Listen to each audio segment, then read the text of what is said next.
Hi friends, welcome to ತನಸ್ ಸ್ವಯಂ ಅಡುಗೆ. ಇವತ್ತಿನ ದಿನ ಸಖತ್ ಟೇಸ್ಟಿಯಾಗಿರುವಂಥ ಪ್ರತಿಯೊಬ್ಬರಿಗೂ ಇಷ್ಟ ಆಗುವಂಥ ಮನೆಯಲ್ಲೇ ಸಿಗುವಂಥ ಸಾಮಗ್ರಿಗಳನ್ನ ಬಳಸಿ ಮಾಡುವಂಥ ಒಂದು ಸ್ವೀಟ್ ಮಾಡೋದು ನೋಡೋಣ.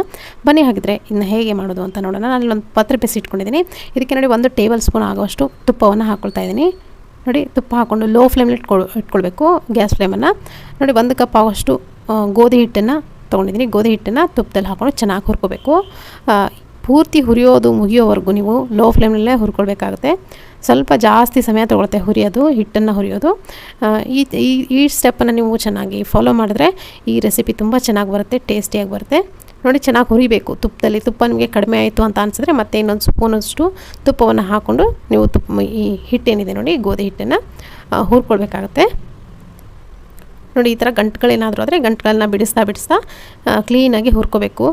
ಎಲ್ಲಿವರೆಗೂ ಹುರಿಬೇಕಂದ್ರೆ ಪೂರ್ತಿಯಾಗಿ ಈ ಹಿಟ್ಟು ಹುರಿದಾದ್ಮೇಲೆ ಕಲರ್ ಪೂರ್ತಿಯಾಗಿ ಚೇಂಜ್ ಆಗುತ್ತೆ. ಇದರಿಂದ ಒಳ್ಳೆ ಪರಿಮಳ ಬರೋಕ್ಕೆ ಸ್ಟಾರ್ಟ್ ಆಗುತ್ತೆ. ಹಾಗೆಯೇ ನೋಡಿ, ಈ ಥರ ಪೌಡ್ರ್ ಥರ ಆಗುತ್ತೆ ಹಿಟ್ಟು. ಗಂಟುಗಳೆಲ್ಲ ಹೋಗಿ ಪೌಡ್ರ್ ಥರ ಆಗುತ್ತೆ ಹಿಟ್ಟು. ನೋಡಿ, ಈ ಥರ ಸ್ಪ್ಯಾಚುಲಾ ಇದ್ದರೆ ತುಂಬ ಅನುಕೂಲ ಆಗುತ್ತೆ ಹುರಿಯೋಕ್ಕೆ.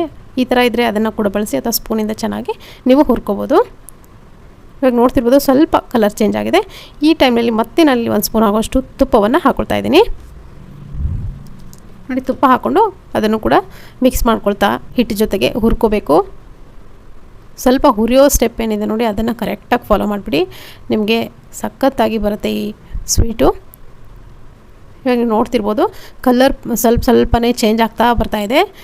ಇನ್ನೂ ಸ್ವಲ್ಪ ಗೋಲ್ಡನ್ ಬ್ರೌನ್ ಆಗಬೇಕು ಕಲರು. ನೋಡಿ, ಈ ಥರ ಆಗಬೇಕು. ಕಲರ್ ನೋಡ್ತಿದ್ದೀರಲ್ಲ, ಈ ಥರ ಕಲರ್ ಚೇಂಜ್ ಆಗಬೇಕು ಹಿಟ್ಟಿಂದು. ಆವಾಗ ಪರ್ಫೆಕ್ಟಾಗಿ ಹಿಟ್ಟು ಏನಿದೆ ನೋಡಿ ಹುರಿದಿದೆ ಅಂತ ಅರ್ಥ. ಇದಕ್ಕಿಂತ ಜಾಸ್ತಿ ನೀವು ಹುರಿಯೋಕ್ಕೆ ಹೋದರೆ ಸೀದೋಗುತ್ತೆ. ನೋಡಿ, ಸೀಯಕ್ಕೆ ಸ್ಟಾರ್ಟ್ ಆಗುತ್ತೆ. ಆ ಟೈಮ್ನಲ್ಲಿ ನೀವು ಗ್ಯಾಸ್ ಫ್ಲೇಮನ್ನು ಆಫ್ ಮಾಡಿಕೊಂಡು ಇದನ್ನು ಸೈಡಲ್ಲಿ ಎತ್ತಿಟ್ಕೊಳ್ಬೇಕು, ಅದೇ ಪಾತ್ರೆಯಲ್ಲಿ ಬಿಟ್ಕೊಂಡು. ಇವಾಗ ನೋಡಿ, ಮತ್ತೊಂದು ಬೇರೆ ಪಾತ್ರೆನ ನಾನು ಇಲ್ಲಿ ಬಿಸಿ ಇಟ್ಕೊಂಡಿದ್ದೀನಿ, ಅಂದರೆ ಒಗ್ಗರಣೆ ಪಾತ್ರೆ ಬಿಸಿ ಇಟ್ಕೊಂಡಿದ್ದೀನಿ. ತುಪ್ಪವನ್ನು ಹಾಕ್ಕೊಂಡಿದ್ದೀನಿ 1 ಟೇಬಲ್ ಸ್ಪೂನ್ ಆಗೋಷ್ಟು. ನೋಡ್ತಿರ್ಬೋದು, ಇಲ್ಲಿ ತಿನ್ನೋ ಅಂಟು ಅಂತ ಏನು ಹೇಳ್ತೀವಿ, ಇದನ್ನು ಹಾಕ್ಕೊಂಡಿದ್ದೀನಿ. ಅಂಟನ್ನು ಹಾಕ್ಕೊಂಡು ಇದನ್ನು ಚೆನ್ನಾಗಿ ಹುರ್ಕೋಬೇಕು. ನೋಡಿ, ಪೂರ್ತಿಯಾಗಿ ಡಬಲ್ ಸೈಜ್ ಆಗುತ್ತೆ ಅದು. ಹುರ್ಕೊಂಡಾದಮೇಲೆ ಡ್ರೈ ಫ್ರೂಟ್ಸ್ ಹಾಕ್ಕೊಳ್ತಾ ಇದ್ದೀನಿ.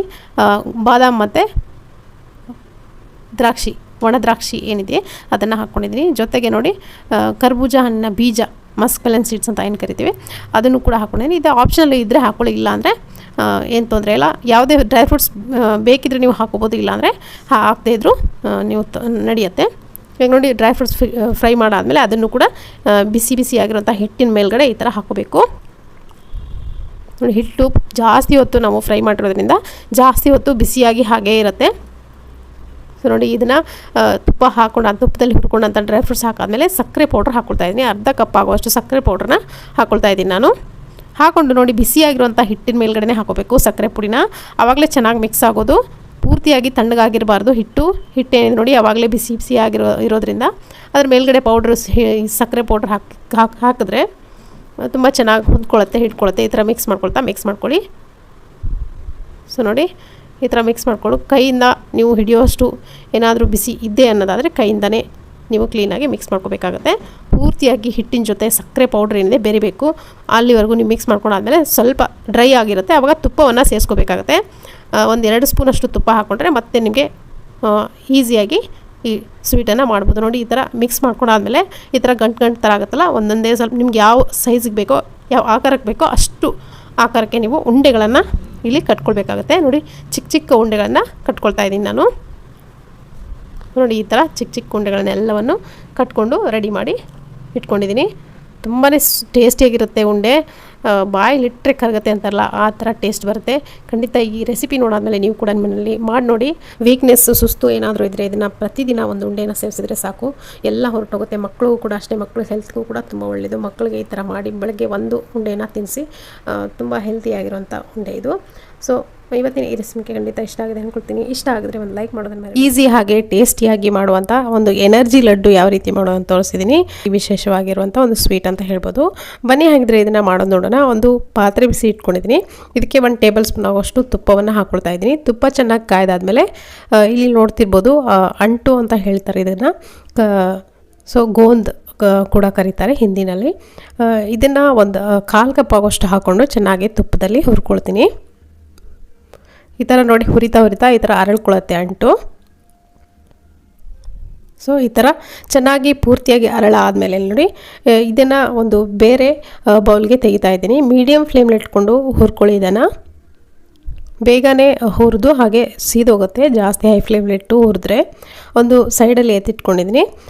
ಮತ್ತು ನೋಡಿ ಒಂದು ಅರ್ಧ ಕಪ್ಪಷ್ಟಿದೆ ಎಲ್ಲ. ಸೊ ನಾನಿಲ್ಲಿ ಬಾದಾಮಿ, ಗೋಡಂಬಿ ಹಾಗೆ ಪಿಸ್ತಾ ಹಾಗೆಯೇ ಉತ್ತತ್ತಿ ಅರ್ಧ ಕಪ್ ಆಗೋಷ್ಟು ಈ ಥರ ಬೀಜವನ್ನು ತೆಗೆದು ಕಟ್ ಮಾಡಿಕೊಂಡು ಹಾಕ್ಕೊಳ್ತಿದ್ದೀನಿ. ಚೆನ್ನಾಗಿ ಹುರ್ಕೊಳ್ಳಿ.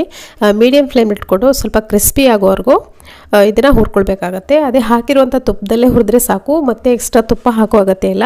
ಈ ರೆಸಿಪಿಗೆ ಏನಿದೆ ತುಪ್ಪದ ಅವಶ್ಯಕತೆಯೇ ಇಲ್ಲ. ಜಸ್ಟು ನಿಮಗೆ ಇಷ್ಟ ಇದ್ದರೆ ಮಾತ್ರ ಫ್ರೈ ಮಾಡಲಿಕ್ಕೆ ಹಾಕ್ಕೊಳ್ಬೋದು.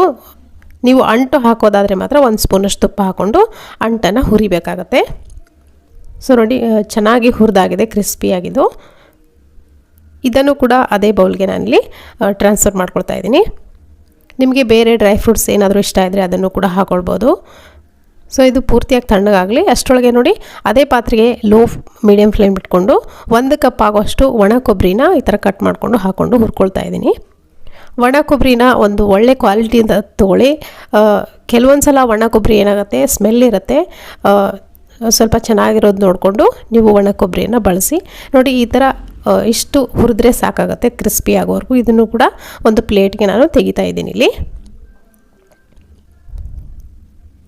ಸೊ ಇದು ಎರಡೂ ಕೂಡ ಆರ್ಲಿ ತಣ್ಣಗಾದಮೇಲೆ ನಾವಿಲ್ಲಿ ನೆಕ್ಸ್ಟ್ ಪ್ರೊಸೆಸ್ನ ನೋಡ್ಕೊಳ್ಳೋಣ. ನಾನಿಲ್ಲಿ ಮತ್ತೆ ಅದೇ ಪಾತ್ರೆಗೆ 1 ಸ್ಪೂನ್ ಆಗೋಷ್ಟು ಮಾತ್ರ ತುಪ್ಪನ ಹಾಕ್ಕೊಂಡಿದ್ದೀನಿ. ಹಾಗೆ ಈ ದ್ರಾಕ್ಷಿ ಹಾಕ್ಕೊಂಡಿದ್ದೀನಿ, ಒಣ ದ್ರಾಕ್ಷಿ. ಚೆನ್ನಾಗಿ ತುಪ್ಪದಲ್ಲಿ ಫ್ರೈ ಮಾಡ್ಕೊಳ್ಳಿ. ದ್ರಾಕ್ಷಿ ಹಾಕೋದು ಇಷ್ಟ ಇಲ್ಲ ಅಂದರೆ ಇದನ್ನು ಸ್ಕಿಪ್ ಕೂಡ ಮಾಡ್ಬೋದು. ಹಾಕಬೇಕು ಅಂದರೆ ಸ್ವಲ್ಪ ತುಪ್ಪದಲ್ಲಿ ಈ ಥರ ಹುರಿದು ಎತ್ತಿಟ್ಕೊಳ್ಳಿ. ಸೊ ಇವಾಗ ನೋಡಿ ಇದು ತಣ್ಣಗಾಗಿದೆ. ಒಣ ಕೊಬ್ಬರಿ ಏನಿದೆ ಇದನ್ನು ಒಂದು ಮಿಕ್ಸರ್ ಜಾರ್ಗೆ ಟ್ರಾನ್ಸ್ಫರ್ ಮಾಡ್ಕೊಳ್ತಾ ಇದ್ದೀನಿ ನಾನು.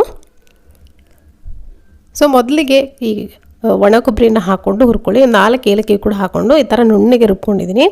ಎಷ್ಟಾಗುತ್ತೋ ಅಷ್ಟು ನುಣ್ಣಗೆ ರುಬ್ಕೊಳ್ಳಿ. ಇದನ್ನು ರುಬ್ಕೊಂಡಿದ್ದನ್ನ ಒಂದು ಮಿಕ್ಸಿಂಗ್ ಬೌಲ್ಗೆ ತೆಗಿತಾ ಇದ್ದೀನಿ ಸಪ್ರೇಟಾಗಿ.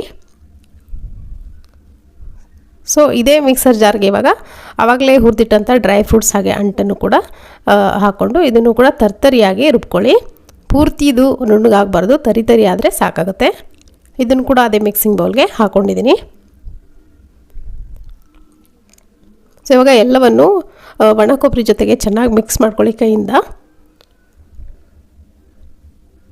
ಸೊ ನೀವು ದೊಡ್ಡ ಮಿಕ್ಸರ್ ಜಾರ್ಗಾದರೆ ಎಲ್ಲವನ್ನೂ ಒಟ್ಟಿಗೆ ಸೇರಿಸ್ಕೊಂಡು ನೀವು ಪೌಡ್ರ್ ಮಾಡ್ಕೊಳ್ಬೋದು. ಸೊ ಇವಾಗ ಚೆನ್ನಾಗಿ ಮಿಕ್ಸ್ ಮಾಡ್ಕೊಂಡು ಆಗಿದೆ.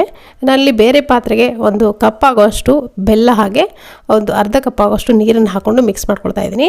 ಜಸ್ಟ್ ಹಾಕೋ ಕ್ಲಿಪ್ಪು ಮಿಸ್ ಆಗಿದೆ ಅಷ್ಟೇ.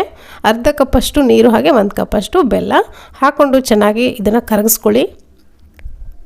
ಸೊ ಹೈ ಫ್ಲೇಮ್ಲಿ ಇಟ್ಕೊಂಡು ಇದನ್ನು ಸ್ವಲ್ಪ ಅಂಟು ಪಾಕ ಬರೋ ಥರ ಕುದಿಸಿದ್ರೆ ಸಾಕು. ಇದನ್ನು ಯಾವುದೇ ಎಳೆ ಪಾಕ ತೆಗಿಬಿಡಿ, ನಾವು ಮಾಡಿರುವಂಥ ರೆಸಿಪಿ ಎಲ್ಲ ಹಾಳಾಗುತ್ತೆ. ಜಸ್ಟ್ ಅಂಟು ಅಂತ ಪಾಕ ಬಂದರೆ ಸಾಕು. ಗ್ಯಾಸ್ ಫ್ಲೇಮನ್ನ ಆಫ್ ಮಾಡ್ಕೊಂಡಿದ್ದೀನಿ. ಜಸ್ಟು ಅಂಟು ಪಾಕ ಬಂದಾಗಿದೆ. ಇವಾಗ ನೋಡಿ ತಕ್ಷಣವೇ ನಾವು ಆವಾಗಲೇ ಪೌಡ್ರ್ ಮಾಡಿಟ್ಕೊಂಡಂಥ ಡ್ರೈ ಫ್ರೂಟ್ಸ್ ಹಾಗೆ ಒಣ ಕೊಬ್ಬರಿ ಪೌಡ್ರ್ ಏನಿದೆ ಅದನ್ನು ಹಾಕ್ಕೊಂಡು ಚೆನ್ನಾಗಿ ಕ್ಲೀನಾಗಿ ಮಿಕ್ಸ್ ಮಾಡ್ಕೊಳ್ಳಿ ಪಾಕದ ಜೊತೆಗೆ.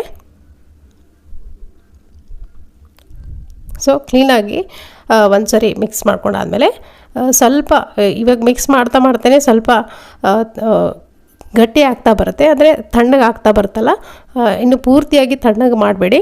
ಸ್ವಲ್ಪ ಬಿಸಿ ಇರುವಾಗಲೇ ಈ ಥರ ನಿಮಗೆ ಯಾವಾಗ ಕರಕ್ಕೆ ಬೇಕೋ ಆ ಕರಕ್ಕೆ ಉಂಡೆಗಳನ್ನು ಕಟ್ಕೊಳ್ಬೋದು. ಸೊ ನೋಡಿ ನಾನಿಲ್ಲಿ ಚಿಕ್ಕದಾಗಿ ಉಂಡೆಗಳನ್ನು ಕಟ್ಕೊಳ್ತಾ ಇದ್ದೀನಿ. ಸೊ ನಿಮ್ಮ ಮನೇಲಿ ಏನಾದರೂ ಚಿಕ್ಕ ಮಕ್ಕಳಿದ್ರೆ, ಬೆಳೆಯುವಂಥ ಮಕ್ಕಳಿದ್ರೆ ಈ ಥರ ಲಡ್ಡುಗಳನ್ನ ಮಾಡಿ ಸ್ಟೋರ್ ಮಾಡಿ ಇಟ್ಕೊಳ್ಳಿ. ದಿನಕ್ಕೆ 1 ತಿಂದರೆ ಸಾಕು. ತುಂಬಾ ಹೆಲ್ದಿಯಾಗಿರುವಂಥ ಒಂದು ಲಡ್ಡು ಅನ್ಬೋದು. ಮಕ್ಕಳು ಮಾತ್ರ ಅಲ್ಲ, ದೊಡ್ಡವ್ರಿಗೂ ಕೂಡ ಇಷ್ಟ ಆಗುತ್ತೆ ಇದು. ಹಾಗೆ ಹೆಲ್ತ್ಗೂ ಕೂಡ ತುಂಬಾ ಒಳ್ಳೆಯದು.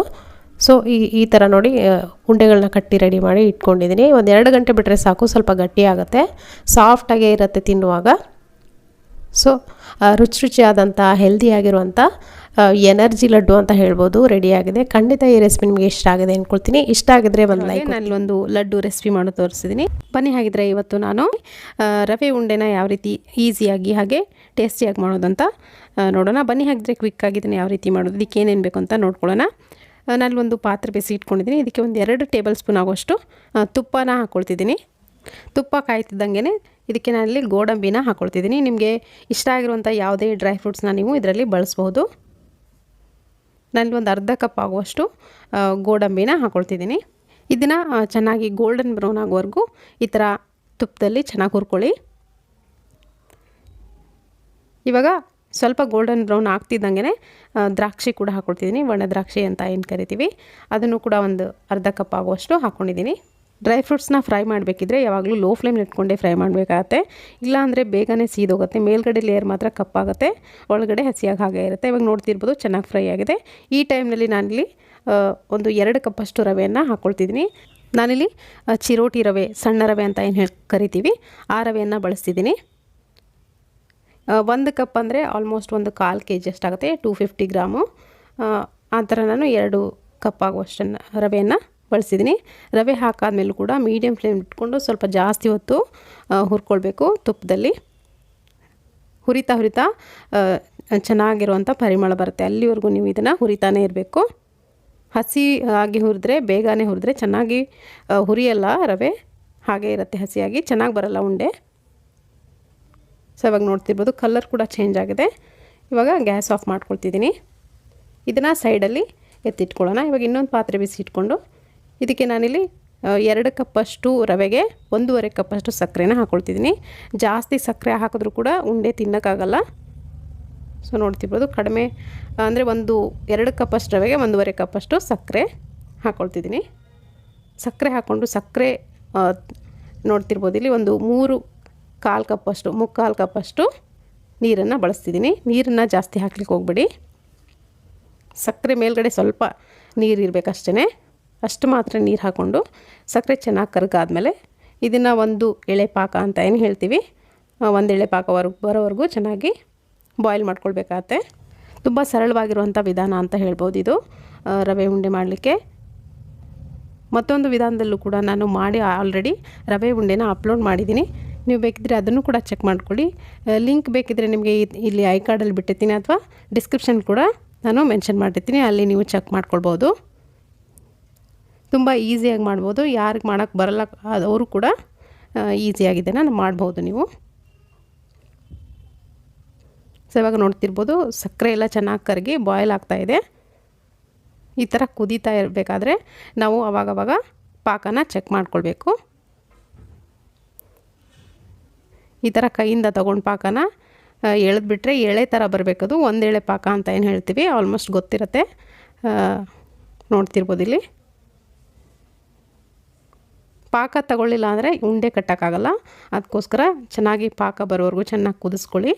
ಪಾಕನ ಮೀಡಿಯಮ್ ಫ್ಲೇಮ್ ಇಟ್ಟು ಸ್ವಲ್ಪ ಹೊತ್ತು ಕುದಿಸ್ಕೊಂಡ್ರೆ ಆಯ್ತು. ಇವಾಗ ನೋಡ್ತಿರ್ಬೋದು ಇದು ಪಾಕ ಬಂದಿದೆ, ಇದನ್ನು ಆಫ್ ಮಾಡ್ಕೊಳ್ತಿದ್ದೀನಿ ನಾನು. ಸೊ ಇವಾಗ ಈ ಹುರಿದಿಟ್ಕೊಂಡಿರುವಂಥ ರವೆ ಏನಿದೆ ಇದಕ್ಕೆ ನಾನು ಸ್ವಲ್ಪನೇ ಪಾಕನ ಹಾಕ್ಕೊಂಡು ಮಿಕ್ಸ್ ಮಾಡ್ಕೊಳ್ತೀನಿ. ಜಾಸ್ತಿ ಕೂಡ ಹಾಕ್ಲಿಕ್ಕೆ ಹೋಗ್ಬಿಡಿ, ಸ್ವಲ್ಪನೇ ಹಾಕ್ಕೊಂಡು ಮಿಕ್ಸ್ ಮಾಡ್ಕೊಳ್ತಾ ಹೋಗಿ. ಒಂದೊಂದು ಟೈಮ್ನಲ್ಲಿ ಪಾಕ ಜಾಸ್ತಿ ಆಗುತ್ತೆ, ಆವಾಗ ಈ ರವೆ ಏನಿದೆ ಪೂರ್ತಿ ನೀರಾಗುತ್ತೆ. ಅದಕ್ಕೋಸ್ಕರ ಸ್ವಲ್ಪ ರವೆನ ಈ ಥರ ಮಿಕ್ಸ್ ಮಾಡ್ತಾ ಪಾಕನ ಹಾಕ್ಕೊಳ್ಳಿ. ರವೆ ಹುರಿದಿರೋದಾಗಿರೋದ್ರಿಂದ ಈ ಪಾಕ ಕೂಡ ಬಿಸಿಯಾಗಿರೋದ್ರಿಂದ ಚೆನ್ನಾಗಿ ಅರಳ್ಕೊಳ್ಳುತ್ತೆ. ನೀವು ಹೇಗೆ ಪಾಕ ಹಾಕ್ತೀರೋ ಅಷ್ಟು ಚೆನ್ನಾಗಿ ಅರಳ್ಕೊಳ್ಳುತ್ತೆ. ಸೊ ಇವಾಗ ನಾನು ಇಷ್ಟು ಪಾಕವನ್ನು ಹಾಕಿದ್ದೀನಿ. ಈ ಥರ ಕನ್ಸಿಸ್ಟೆನ್ಸಿ ಇದ್ದರೆ ಸಾಕು ನಿಮಗೆ. ರವೆ ಹಾಕಿ ಎಲ್ಲ ಮಿಕ್ಸ್ ಆದಮೇಲೆ ಇದನ್ನು ಒಂದ್ಸರಿ ಚೆನ್ನಾಗಿ ಮಿಕ್ಸ್ ಮಾಡಿಕೊಂಡು ನಾನು ಇದಕ್ಕೆ ನಾನಲ್ಲಿ ಕಾಯಿ ತುರಿನ ಹಾಕ್ಕೊಳ್ತಿದ್ದೀನಿ. ಅಂದರೆ ಕಾಯಿ ತುರಿ ಅಂದರೆ ಒಣ ಕೊಬ್ಬರಿ ಏನಿರುತ್ತೆ ಅದನ್ನು ತುರಿದು ಹಾಕ್ಕೊಳ್ತಿದ್ದೀನಿ. 1 ಕಪ್ಪಷ್ಟು ಒಣ ಕೊಬ್ಬರಿ ಕೂಡ ತುರಿದು ಹಾಕ್ಕೊಂಡಿದ್ದೀನಿ. ಒಣ ಕೊಬ್ಬರಿ ಹಾಕಾದ್ಮೇಲೆ ಒಂದ್ಸರಿ ಈ ಥರ ಚೆನ್ನಾಗಿ ಮಿಕ್ಸ್ ಮಾಡಿಕೊಂಡು ಇದನ್ನು ಮುಚ್ಚಳ ಮುಚ್ಚಿ ಒಂದು ಅರ್ಧ ಗಂಟೆ ನಾನು ಬಿಡ್ತೀನಿ. ಆವಾಗ ರವೆ ಚೆನ್ನಾಗಿ ಅರಳಿರುತ್ತೆ, ಪಾಕ ಎಲ್ಲ ಹೀರ್ಕೊಂಡಿರುತ್ತೆ. ನೋಡ್ತಿರ್ಬೋದು ಇವಾಗ ಒಂದು ಅರ್ಧ ಗಂಟೆ ಬಿಟ್ಟು ಓಪನ್ ಮಾಡ್ತಾಯಿದ್ದೀನಿ. ಸ್ವಲ್ಪ ಗಟ್ಟಿ ಕನ್ಸಿಸ್ಟೆನ್ಸಿ ಆಗಿದೆ, ಇವಾಗ ನೋಡ್ತಿರ್ಬೋದು ನೀವು. ಈ ಥರ ಚೆನ್ನಾಗಿ ಒಂದ್ಸರಿ ಮಿಕ್ಸ್ ಮಾಡ್ಕೊಳ್ಳಿ ಸ್ಪೂನಿಂದ. ಇವಾಗ ನೀವು ಈ ಸ್ವಲ್ಪ ಗಂಟುಗಳಾಗಿದ್ದರೆ ಈ ಥರ ಅದನ್ನು ಕೈಯಿಂದ ಬಿಡಿಸ್ಕೊಂಡು ನೀವು ಎಷ್ಟು ಸೈಜ್ನಲ್ಲಿ ಬೇಕೋ ಆ ಸೈಜ್ನಲ್ಲಿ ಉಂಡೆನ ಈಸಿಯಾಗಿ ಕಟ್ಕೊಳ್ಬೋದು.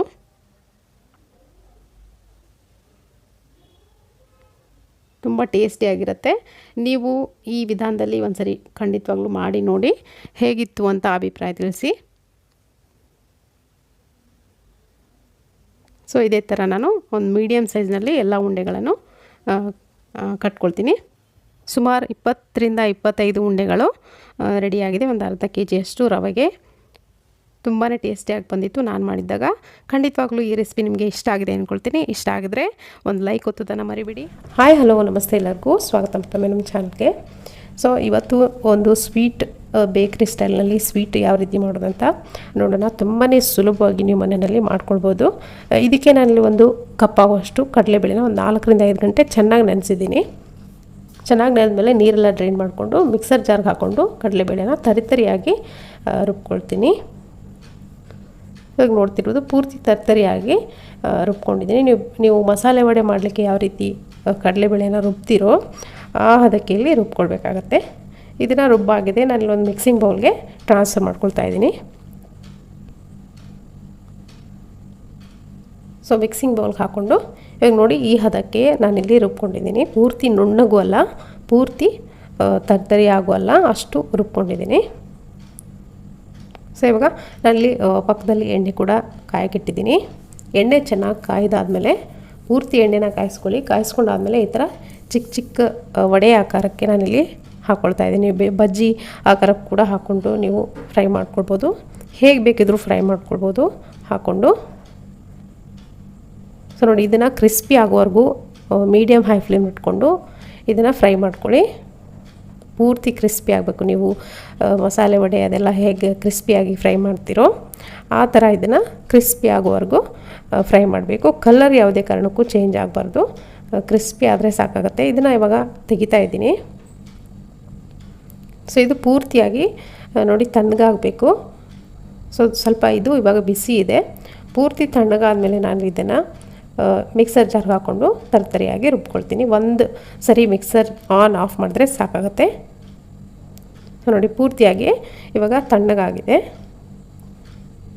ಸೊ ಒಂದು ಮಿಕ್ಸರ್ ಜಾರ್ಗೆ ಹಾಕ್ಕೊಂಡು ಜಸ್ಟು ನೀವು ಮಿಕ್ಸರ್ ಜಾರನ್ನು ಆನ್ ಮಾಡಿ ಆಫ್ ಮಾಡಿಬಿಡಿ. ಆವಾಗ ಈ ಥರ ತರಿತರಿಯಾಗಿ ನಿಮಗೆ ಬರುತ್ತೆ ಇದು. ಸೊ ನಮಗೆ ಬೇಕಾಗಿರುವಂಥ ಇದು ಪರ್ಫೆಕ್ಟ್ ಮಿಕ್ಸ್ಚರ್ ಅಂತ ಹೇಳ್ಬೋದು. ಇದನ್ನು ಒಂದು ಮಿಕ್ಸಿಂಗ್ ಬೌಲ್ಗೆ ಟ್ರಾನ್ಸ್ಫರ್ ಮಾಡಿಕೊಂಡು ಸೈಡಲ್ಲಿ ಎತ್ತಿಟ್ಕೊಳ್ಳೋಣ. ನೋಡಿ ಇಲ್ಲಿ ಈ ಥರ ಬರಬೇಕಿದು. ಒಂದು ರವೆಗಿಂತಲೂ ಸ್ವಲ್ಪ ದಪ್ಪನೇ ಬರುತ್ತೆ ಇದು. ಇವಾಗ ಪಾಕ ರೆಡಿ ಮಾಡ್ಕೊಳ್ಳೋಣ. ಅಲ್ಲೊಂದು ಪಾತ್ರೆ ಬಿಸಿ ಇಟ್ಕೊಂಡಿದ್ದೀನಿ. ಇದಕ್ಕೆ ಒಂದು ಅರ್ಧ ಕಪ್ ಆಗುವಷ್ಟು ಸಕ್ಕರೆನ ಹಾಕ್ಕೊಂಡಿದ್ದೀನಿ. ಅರ್ಧ ಕಪ್ಪು ಸಕ್ಕರೆಗೆ ಒಂದು 1/4 ಕಪ್ಗಿಂತ ಸ್ವಲ್ಪ ಜಾಸ್ತಿ ನೀರನ್ನು ಹಾಕ್ಕೊಳ್ಳಿ. ಸೊ ನೀರು ಜಾಸ್ತಿ ಹಾಕ್ಲಿಕ್ಕೆ ಹೋಗಬಾರ್ದು. ಇಲ್ಲಿ ನಾವು ಪಾಕ ರೆಡಿ ಮಾಡ್ಕೊಡ್ತಿರೋದ್ರಿಂದ ನೀರು ಕಡಿಮೆ ಇರಬೇಕು. ಸೊ ಇವಾಗ ಸಕ್ಕರೆನ ಚೆನ್ನಾಗಿ ಕರಗಿಸ್ಕೊಳ್ಳಿ. ಈ ಥರ ಬಬಲ್ಸ್ ಬರ್ತಾ ಚೆನ್ನಾಗಿ ಕರಗುತ್ತೆ, ಹಾಗೆ ಪಾಕ ಕೂಡ ರೆಡಿ ಆಗುತ್ತೆ. ಇವಾಗ ನೋಡಿ ಈ ಬಬಲ್ಸ್ ಬರ್ತಿರ್ಬೇಕಾದ್ರೆ ನಾನಿಲ್ಲಿ ಒಂದು ಏಲಕ್ಕಿನ ಪೌಡ್ರ್ ಮಾಡ್ಕೊಂಡು ಹಾಕ್ಕೊಂಡಿದ್ದೀನಿ. ಜೊತೆಗೆ ನಾನಿಲ್ಲಿ ಆರೆಂಜ್ ಫುಡ್ ಕಲರ್ ಕೂಡ ಹಾಕ್ಕೊಳ್ತಾ ಇದ್ದೀನಿ. ಫುಡ್ ಕಲರ್ ಏನಿದೆ ಇದು ಆಪ್ಷನಲ್ಲು. ನೀವು ಯೆಲ್ಲೋ ಕಲರ್ ಕೂಡ ಹಾಕ್ಕೊಳ್ಬೋದು. ಫುಡ್ ಗ್ರೇಡ್ ಕಲರ್ನ ಬಳಸಿ, ಏನು ತೊಂದರೆ ಇಲ್ಲ. ಸೊ ನೋಡಿ ಫುಡ್ ಕಲರ್ ಹಾಕ್ಕೊಂಡು ಒಂದ್ಸರಿ ಚೆನ್ನಾಗಿ ಮಿಕ್ಸ್ ಮಾಡ್ಕೊಳ್ತಿದ್ದೀನಿ. ಪಾಕ ಚೆನ್ನಾಗಿ ಅಂಟ ಪಾಕ ಬರಬೇಕು. ಸೊ ಎಳೆ ಪಾಕ ತೆಗಿಬೇಡಿ, ಜಸ್ಟ್ ಅಂಟು ಪಾಕ ಬಂದರೆ ಸಾಕಾಗತ್ತೆ. ಸೊ ನೋಡಿ ಈ ಥರ ಕೈಗೆ ಕಾಣಿಸ್ತಿದೆಯಲ್ಲ, ಇಷ್ಟು ಪಾಕ ಬಂದರೆ ಸಾಕು. ಇದನ್ನು ಗ್ಯಾಸ್ ಆಫ್ ಮಾಡ್ಕೊಂಡ್ಬಿಟ್ಟು ಇವಾಗ ನಾವು ಆವಾಗಲೇ ಮಾಡಿಟ್ಕೊಂಡಂಥ ಮಿಕ್ಸ್ಚರ್ ಏನಿದೆ ಸೊ ಅದನ್ನು ಈ ಪಾಕಕ್ಕೆ ಹಾಕ್ಕೊಂಡು ಚೆನ್ನಾಗಿ ಮಿಕ್ಸ್ ಮಾಡ್ಕೊಳ್ತೀನಿ. ನೀವು ನೋಡ್ತಿರ್ಬೋದು ಪಾಕ ಸ್ವಲ್ಪ ತೆಳುವಾಗಿದೆ ಅನಿಸಿದ್ರೆ ನಿಮಗೆ ಗ್ಯಾಸ್ ಫ್ಲೇಮನ್ನ ಮತ್ತೆ ಆನ್ ಮಾಡಿಕೊಂಡು ನೀವು ಮಿಕ್ಸ್ ಮಾಡೋವರೆಗೂ ಮಾತ್ರ ಗ್ಯಾಸ್ ಫ್ಲೇಮನ್ನು ಆನಲ್ಲಿ ಇಡಿ. ಸೊ ಇದಕ್ಕೆ ನಾನು ಸ್ವಲ್ಪ ಡ್ರೈ ಫ್ರೂಟ್ಸ್ ಕೂಡ ಹಾಕ್ಕೊಂಡಿದ್ದೀನಿ. ಸ್ವಲ್ಪ ಪಿಸ್ತಾ ಹಾಗೆ ಕರ್ಬೂಜ ಬೀಜ ಕೂಡ ಹಾಕ್ಕೊಂಡಿದ್ದೀನಿ. ಸೊ ಇದನ್ನು ಚೆನ್ನಾಗಿ ಮಿಕ್ಸ್ ಮಾಡ್ಕೊಳ್ಳಿ. ಸೊ ನಾನಿಲ್ಲಿ ಗ್ಯಾಸ್ ಫ್ಲೇಮ್ನ ಆನ್ ಇಟ್ಟಿಲ್ಲ, ಆಫ್ನಲ್ಲಿದೆ. ಪಾಕ ತೆಳುವಾಗಿದ್ದರೆ ಮಾತ್ರ ಆ ಥರ ಮಾಡಿ. ಸೊ ಚೆನ್ನಾಗಿ ಮಿಕ್ಸ್ ಮಾಡ್ಕೊಂಡಾದ್ಮೇಲೆ ಸ್ವಲ್ಪ ಇದು ಬಿಸಿ ಹೋಗೋವರೆಗೂ ಅದೇ ಪಾತ್ರೆಯಲ್ಲೇ ಬಿಟ್ಬಿಡಿ. ಬೇಕಿದ್ದರೆ ನೀವು ಈ ಟೈಮ್ನಲ್ಲೇ ತುಪ್ಪ ಹಾಕ್ಕೊಳ್ಬೋದು, 1 ಸ್ಪೂನಷ್ಟು. ಸೊ ನೋಡಿ ಇವಾಗ ಸ್ವಲ್ಪ ಬಿಸಿ ಹೋಗಿದೆ. ಈ ಟೈಮ್ನಲ್ಲಿ ನಾನಲ್ಲಿ 1 ಸ್ಪೂನ್ ಆಗುವಷ್ಟು ತುಪ್ಪನ ಹಾಕ್ಕೊಳ್ತಾ ಇದ್ದೀನಿ. ನೀವು ಬೇಕಿದ್ದರೆ ಜಾಸ್ತಿ ಕೂಡ ತುಪ್ಪ ಹಾಕ್ಕೊಳ್ಬೋದು. ನಾನು ಕಡಿಮೆ ಬಳಸ್ತಾ ಇದ್ದೀನಿ. ತುಪ್ಪ ಹಾಕ್ಕೊಂಡು ಚೆನ್ನಾಗಿ ಮಿಕ್ಸ್ ಮಾಡ್ಕೊಳ್ಳಿ. ಸೊ ಚೆನ್ನಾಗಿ ಮಿಕ್ಸ್ ಮಾಡ್ಕೊಂಡಾದ್ಮೇಲೆ ಇದು ಸಾಫ್ಟಾಗಿರುತ್ತೆ. ಆ ಪಾಕ ಎಲ್ಲ ಹೇರ್ಕೊಂಡು ಚೆನ್ನಾಗಿ ಸಾಫ್ಟಾಗಿರುತ್ತೆ. ಇವಾಗ ನೀವು ಹೇಗೆ ಬೇಕಿದ್ರೂ ನೀವು ಉಂಡೆನ ಕಟ್ಕೊಳ್ಬೋದು. ನೋಡಿ ಈ ಥರ ಕೈಯಿಂದ ನಿಮ್ಗೆ ಯಾವ ಆಕಾರಕ್ಕೆ ಬೇಕೋ ಆ ಆಕಾರಕ್ಕೆ, ಅಥವಾ ನಿಮ್ಗೆ ಯಾವ ಸೈಜ್ನಲ್ಲಿ ಬೇಕೋ ಆ ಸೈಜ್ನಲ್ಲಿ ಉಂಡೆಗಳನ್ನು ಕಟ್ಕೊಂಡ್ರೆ ನಿಮಗೆ ಸೂಪರ್ ಟೇಸ್ಟಿಯಾಗಿರುವಂಥ ಬೇಕ್ರಿ ಸ್ಟೈಲ್ನಲ್ಲಿ ಸಿಗುತ್ತಲ್ಲ ನಿಮಗೆ ಮೋತಿಚೂರ್ ಲಡ್ಡು, ಅದೇ ಇದು ಇಲ್ಲಿ ರೆಡಿ ಆಗುತ್ತೆ. ಸೊ ನೀವು ಯಾವುದೇ ಬೂಂದಿ ಮಾಡ್ಕೊಳ್ಳೋ ಅಗತ್ಯ ಇಲ್ಲ ಸಪ್ರೇಟಾಗಿ. ಇದು ಕೂಡ ಅದೇ ಟೇಸ್ಟ್ ಬರುತ್ತೆ. ಒಂದ್ಸರಿ ನೀವು ಇದನ್ನು ನೋಡಾದ್ಮೇಲೆ ಖಂಡಿತ ಈ ಸ್ಟೈಲಲ್ಲಿ ನೀವು ಮಾಡಿ ನೋಡಿ, ತುಂಬ ಟೇಸ್ಟಿಯಾಗಿ ಬರುತ್ತೆ. ಸೊ ಬೇಕ್ರಿ ಟಚ್ ಕೊಡಲಿಕ್ಕೆ ನಾನಿಲ್ಲಿ ಸ್ವಲ್ಪ ಸಿಲ್ವರ್ ವರ್ಕನ್ನು ಹಾಕ್ಕೊಳ್ತಾ ಇದ್ದೀನಿ. ಇದು ಆಪ್ಷನಲ್ಲು, ಇದ್ದರೆ ಹಾಕ್ಕೊಳ್ಳಿ, ಇಲ್ಲಾಂದರೆ ಹಾಗೆಯೇ ಮಾಡ್ಕೊಳ್ಬೋದು. ತುಂಬ ಟೇಸ್ಟಿಯಾಗಿರುವಂಥ ಮೋತಿಚೂರ್ ಲಡ್ಡು. ಇದು ನಿಮಗೆ ಇಷ್ಟ ಆಗಿದೆ ಅಂದ್ಕೊಳ್ತೀನಿ. ಇಷ್ಟ ಆಗಿದರೆ ಒಂದು ಲೈಕ್ ಒತ್ತೋದನ್ನು ಮರಿಬೇಡಿ. ಹಾಗೆ ನಿಮ್ಮ ಲೈಕ್ ಎಷ್ಟನೇದು ಅಂತ ನನ್ನ ಕಮೆಂಟ್ ಮುಖಾಂತರ ತಿಳಿಸಿ. ನನಗೆ ಓದೋಕ್ಕೆ ತುಂಬ ಖುಷಿ ಆಗುತ್ತೆ comments. Thank you so much for watching.